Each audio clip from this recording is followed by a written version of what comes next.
We are here right now at the showroom. Okay,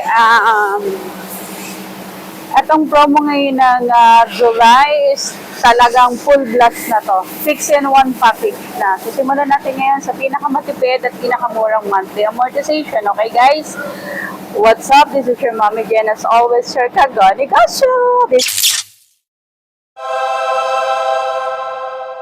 is your Mommy Jen. Anyway, guys, so let us see.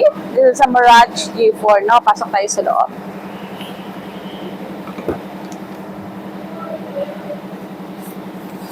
Okay, guys. So, yun na nga ang aking dinidiscuss for the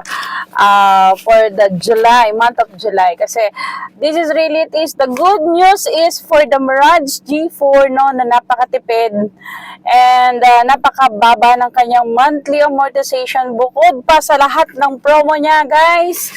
Let me share to you the 6-in-1 package promo natin ngayon sa mga unit ni ng Mommy Jen and Kuya Iran, no? So, there you have it.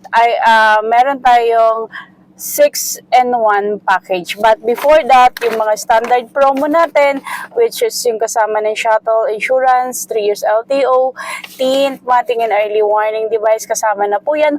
Plus, meron po itong 40,000 fuel, guys, ha? 40,000 fuel na free, na subsidy. Extended po yan ngayong July. And then, meron din po tayong pre-PMS na 2 years for Mirage G4.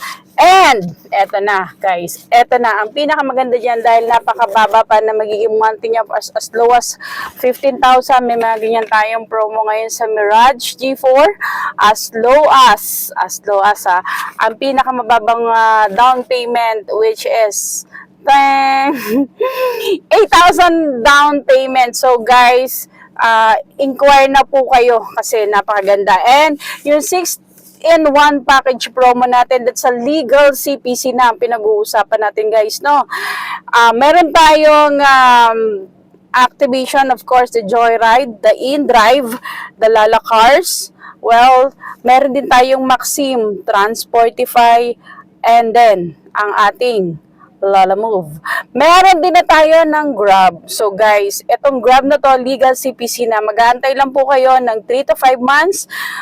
Well, guys, lalabas na kaagad yung kanyang CPC. Okay? Hindi siya tempo, hindi ka mangangamba sa daan dahil ito ay legal. So, tawagan mo na kami. Tulungan ka na namin. Eto na, this is really it is. Eto na kay Mommy Jen at kay Kuya Iran para makuha niyo po yung aming package. Comment G4 lang, no? G4 and guys, tulungan po namin kayo. Thank you, guys.